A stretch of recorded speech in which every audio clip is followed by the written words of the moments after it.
Yo, what's up? I'm Steven. I'm Jay, we are the Him, and today we're going to be showing you guys how we made Nothing on Us. They got nothing on us.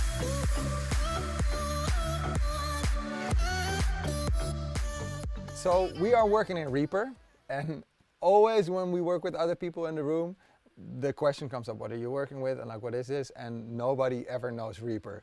So I really recommend everybody checking this video, go check out Reaper, because it's one of the most awesome pieces of software for making music. It's very customizable. We have a lot of custom stuff running here as well. For example, like these whole mixer stuff, that's something I actually programmed because I'm a huge nerd. So like there's a lot of custom stuff that you won't see anywhere else. But like the community is super cool. The program is super duper fast. You can run so many tracks, so many plugins. It's very stable. It's very cheap as well. So this track started out with just some basic chords and some rhythm. And if you ever do a session with like songwriters, that's how we always do it, and I really recommend it because it gives a basic structure of what the song is going to be. There's a little bit of rhythm so people know what's going on, and then there's just simple chords, so it sounds like this. We had a cool like what do you mean type of snap or like a clock in the background and just a little snap, and the chords are really basic. Like usually we find that if you work with them like this, they have a lot of room to like write on top of it, and these chords are actually already telling a little bit of a story, which works really great in the rest of the track. So we just start with this. This was going to be like a first thing, and then we added a little bit of piano, so people can like feel a little bit of the vibe. You right away feel like this has some energy, right? So yeah. But otherwise super basic. So yeah, in the basics, this track starts out with a vocal and some chords, and it's for some funny reason it's one of our simplest tracks ever, and it worked really well. So maybe it's true what they say, you know, like keep it simple. This is like the chords are coming from the Tall synth, which is like a remake of the classic And what I really like to do is just like, this is a super simple basically init preset. Oh, still not the right sound.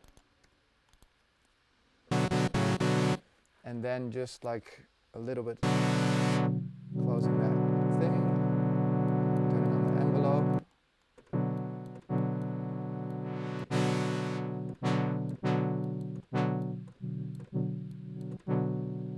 A little bit of chorus. And what I think is really cool with this one, you can really easily turn on the LFO and it will modulate the pitch. So that sounds crazy, but this is just like, I don't know, a little bit of that analog sound. I love it. It's super simple. We have a little bit of like filter automation on the whole track, so it slowly is coming like more powerful. I think I turned it off today, but normally it's on. And that's just like a FabFilter Pro Q opening up. We use FabFilter Pro Q like for this on every track. Like one of the cool things you can do with Reaper is actually just make your own shortcuts. So I'll just hit like my shortcut and it will insert all the automation.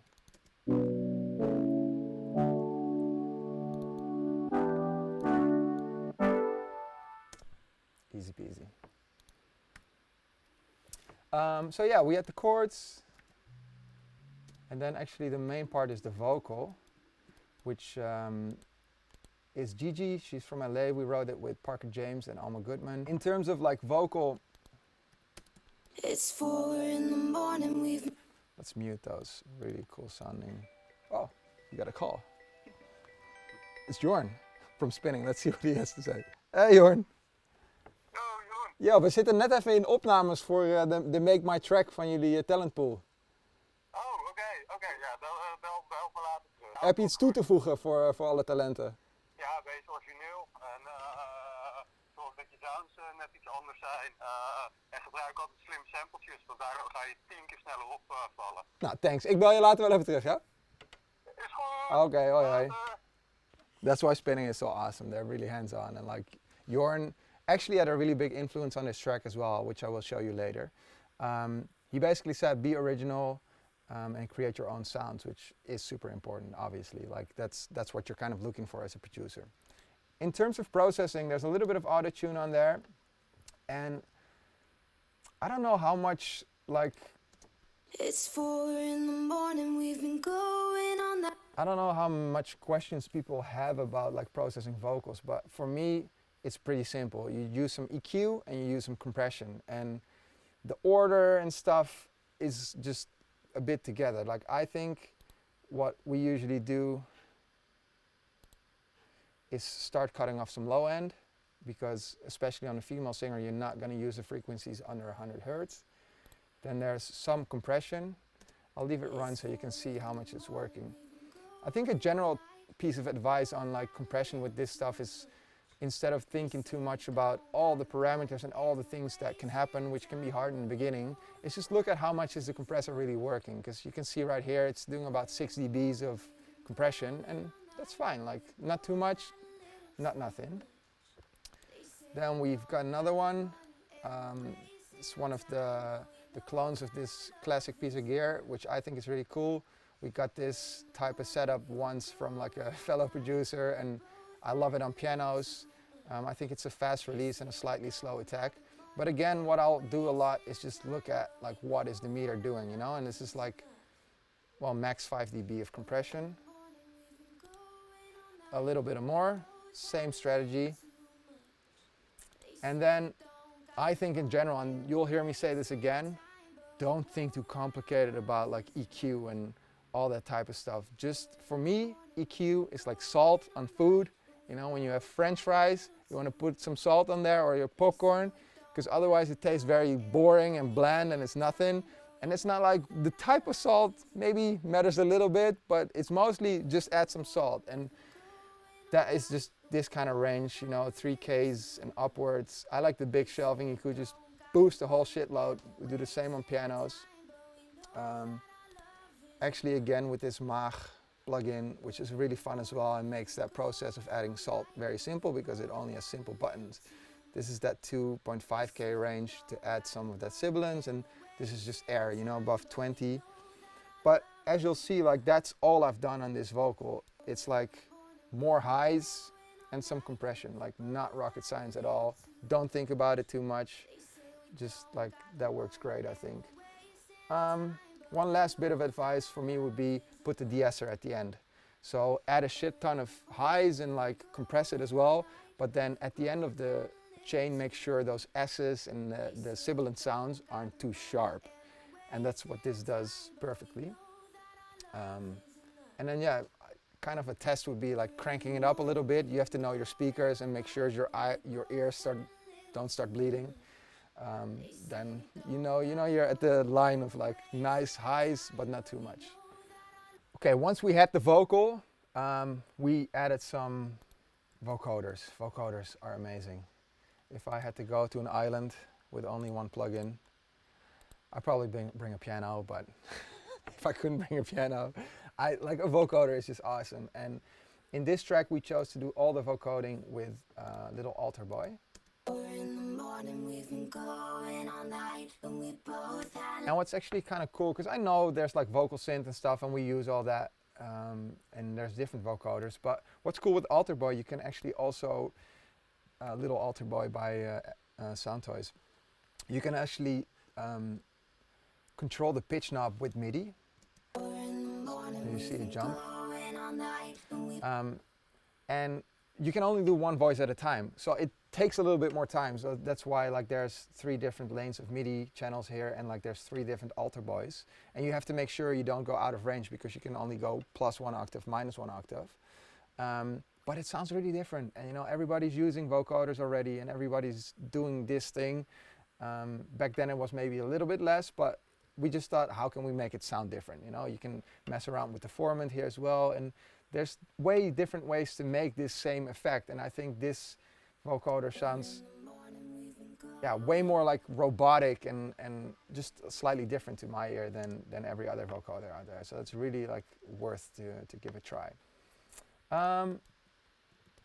yeah, so we got the In the morning, we've been going all night, and we both had a we little. got the vocoder, we got the chords, we got the vocal melody, and then we have this really small little guitar in the background,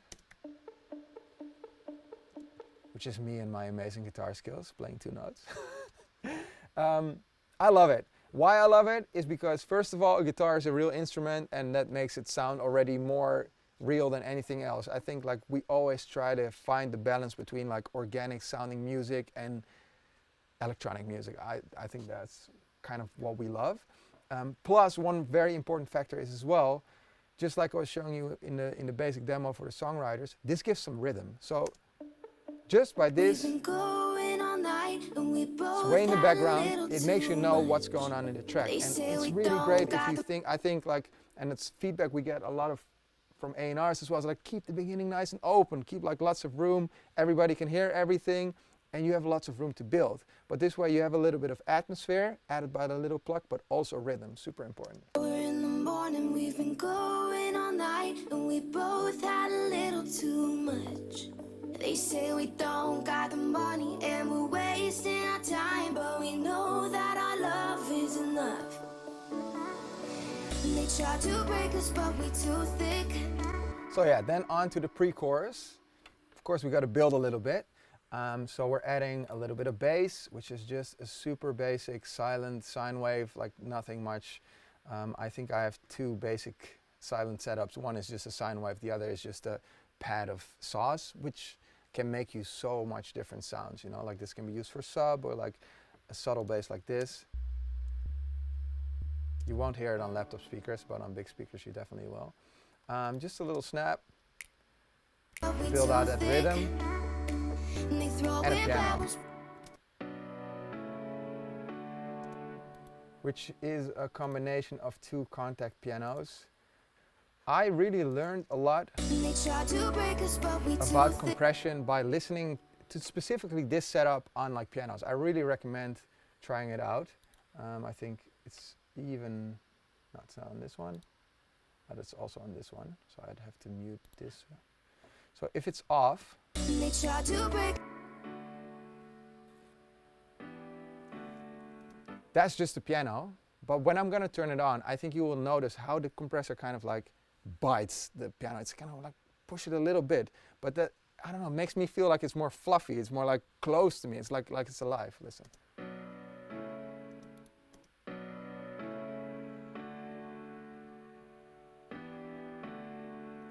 And again, you know, like this started by learning, just put the release really fast, attack a little bit in the middle.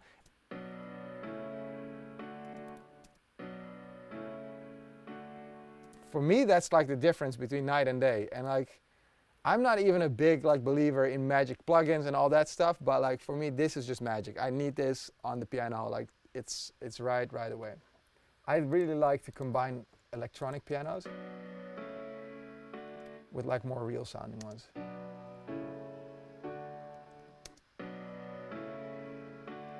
So it's, yeah, I just think it's a great combination. We do it a lot with contact pianos. We do it a lot with Korg M1 pianos actually. You can really combine like those electric pianos, any type, you know, Rhodes, or there's lots of different ones with real pianos. It sounds really cool. Okay, so in the pre-chorus, mostly what is added is some little bit of rhythm by the snap. The pianos, bass is just like a super simple sub bass from out of silent.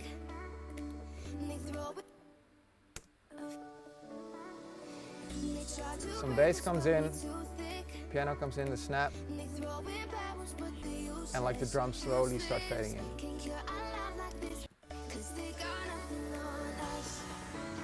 And then the chorus. In the chorus we get our kind of signature piano sound that is, funny enough, still called Dotan Basic Piano, which is like a piano we made for one of our very first remixes way back in the day, and like it's kind of always found its way back in some shape or another in our tracks. And it might be cool to talk a little bit about how to make a sound like that special, because that's something we definitely struggled with a lot in the beginning. Like, how do you take a sound like an ordinary sound, like a piano or maybe a synth, and make it sound really cool, you know? Like, how do you make it sound big? This piano is made up out of 2 sounds, I think. Like one is from Nexus and one is from Contact. And if we turn off all the effects, just this is what it sounds like.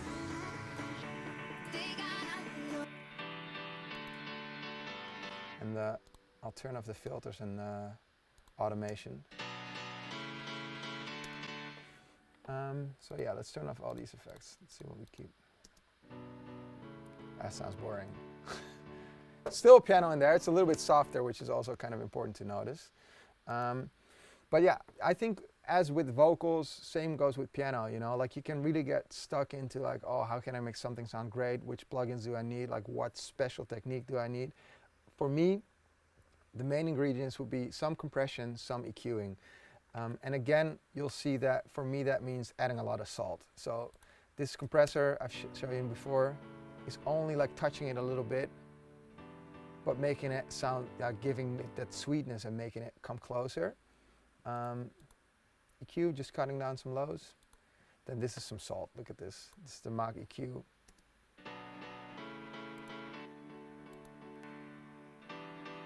So what's happening here? It's like, it's super simple, you know, we're boosting some of the 2.5K and the air band is now set to 5K. So that on like a normal EQ that would kind of look like this, you know, like just boosting a lot of high end. Maybe we can even see if it sounds similar. So this.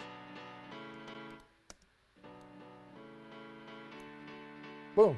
And I mean, that's not rocket science. I really recommend everybody, like if you want to make a sound stand out more, you know, it could be a lead synth, could be a piano.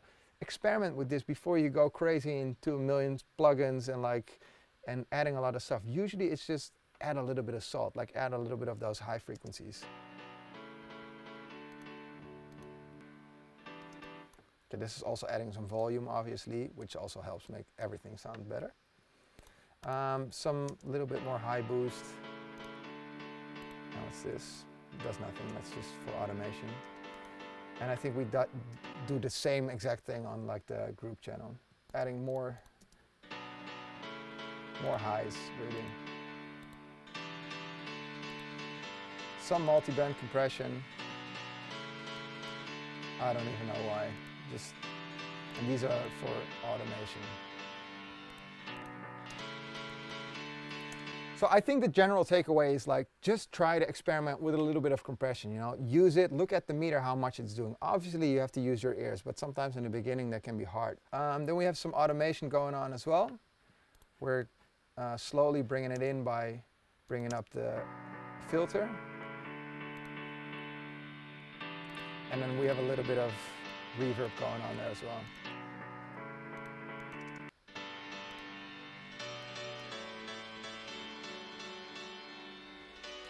And it's funny, I said earlier already that the A&R from Spinnin, Jorn, actually had a really big influence on this track, because the initial drop of this track had like a big piano drop with the vocal chop and everything on top, kind of like this one as well.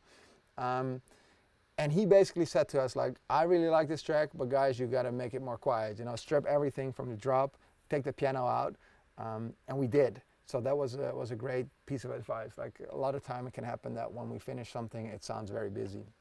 And you have to cut some stuff, but it does really help to automate, especially in like the process of the build-up, automate a little bit what's happening, because maybe some sounds are coming in, maybe the build-up effects are coming in, maybe the build-up snares are coming in, and then you'll want to like create a little bit of room for that. So this is some volume automation on that piano, taking out the lows at the end to like really already in one track give you kind of that feeling of like something's about to happen.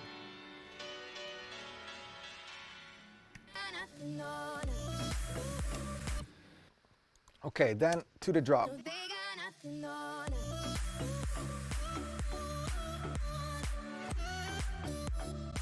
So in terms of drop, we really like to start out pretty simple. It's just a kick and a clap.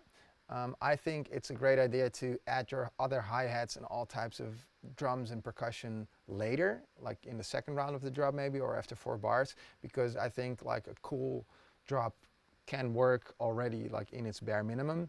When we start a drop like this, there needs to be something happening already in the effects, because otherwise if you don't have this, that's not I don't know, you know, I cannot think if this, because it needs to feel big, and this is like, that's what makes it sound big, to me at least. Then we're just continuing the same chords that we already had, and we introduced the rhythm that was gonna be in the drop already in the build up.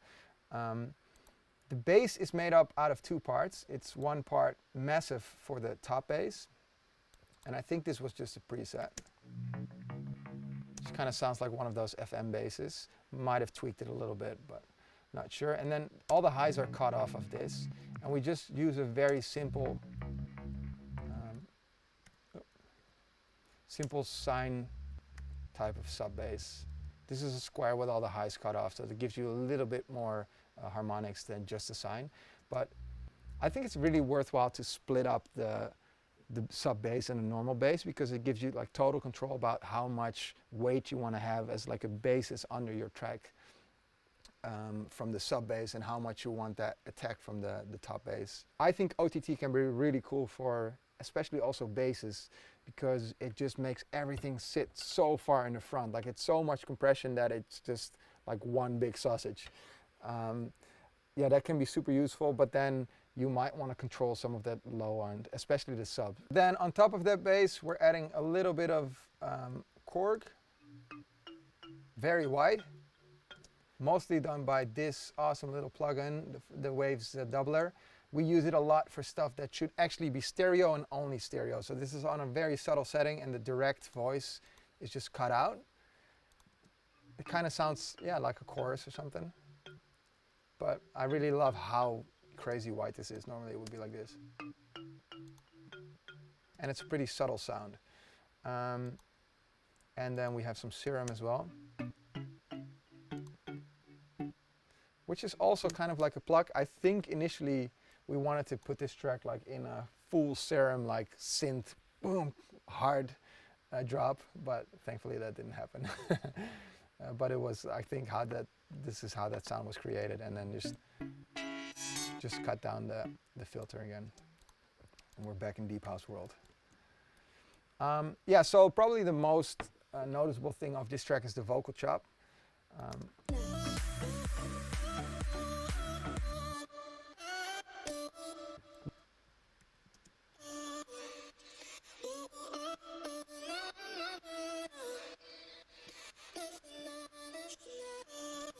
So yeah, we just asked, like, can you just do some random ad-libs, just make up whatever, and then we cut it there in the session already into this chop, I think. And what's really neat about Reaper, what you can do is, like, I think probably here are some stuff, some little chops that I've made just. So what you can do with Reaper is you can just like put them on a track, cut it out, and then you can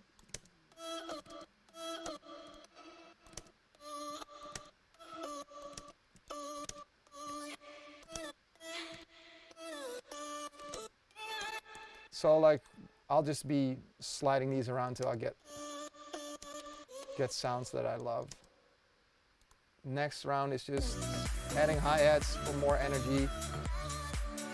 A little bit of like a piano again. And then we have this cool little vocal, like extra vocal chop. And I love doing stuff like this, where it's like you have this vocal chop that comes back in the second half of the drop that was actually already there in the beginning of the track as well. So here it was really very far in the background. Too much. They say we don't. It's just like the highs are all cut off and there's a lot of reverb on it. But then that sets the atmosphere, and then later it's going to be something that's like, oh, from a distant past, you know, you have this. A couple of great tips I have for you, and the only piece of magic that we use is Magic AB. You have to use it. You have to use some sort of ABing, because that will 100% help you find out where you are at. I don't recommend using this early on. First have fun, make a track and get a creative vibe, but then once you are there, and like especially before you send it to anybody, you want to check that stuff. Stuff like how loud should the kick be? How loud should the clap be? You know, I talked about salt earlier, adding those high frequencies. You know, maybe if you're working for a long time, maybe you don't have the best speakers yet, you will get used to the amount of salt you put in your mixes. So if there's a lot of high end in there, you can like creep up on yourself, adding more and more, and you might compare it to something else and be like, whoa, that's way too much. So that's why this is gonna save you. This is gonna then help you to take a little bit back of those high frequencies and get it more in perspective. Another really neat trick that I wanna show you guys is how we check our bass levels. And we actually have this very geeky little system for that I made by like hacking another little program that was within Reaper. But you can do this with Isotope Ozone as well. Isotope Ozone has this multi-band compressor. I can show you actually here, because that's how I found this out. You use the multi-band compressor, this is still the old one, and you can put it on the view where you see the sound waves. That's very loud.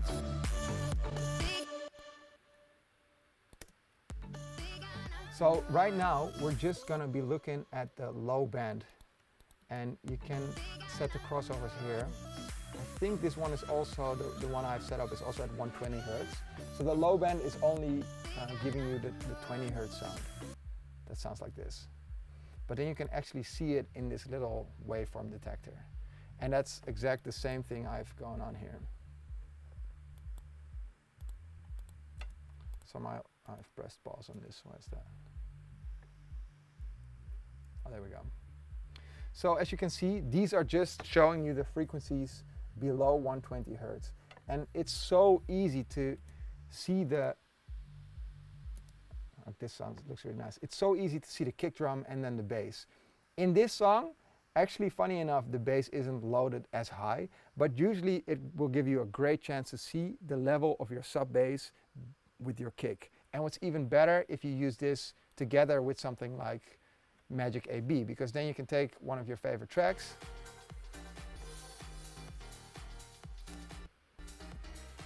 and you can sneak a little peek at how their kicks are matching up with their sub levels.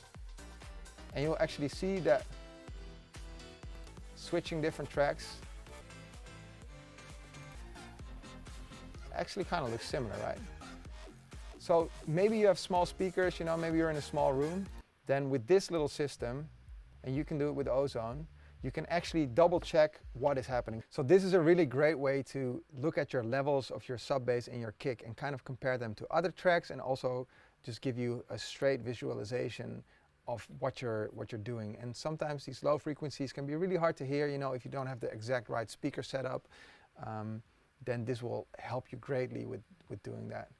And another point, I've already said that, you know, I think it's important to think about like the big aspects, you know, like I've already said with this EQing and compression, like just think about like, I want to add a little bit of salt. Don't go crazy about all the small stuff. I've seen people out there that are like cutting out certain special frequencies and stuff. You can do it for sure, but like it's way more important just to make your track in big lines and make the energy right. And if you love like tweaking the littlest things, I've done it as well, then do it, go crazy. But that's not what it's about. It's about like making big strokes and making it work as a whole. I think this is it, guys. I hope you really learned something from this. If you have any questions, you can always ask us on Instagram at @TimOfficial. We respond to pretty much everything. Keep making dope music, keep pushing yourself, and see you soon.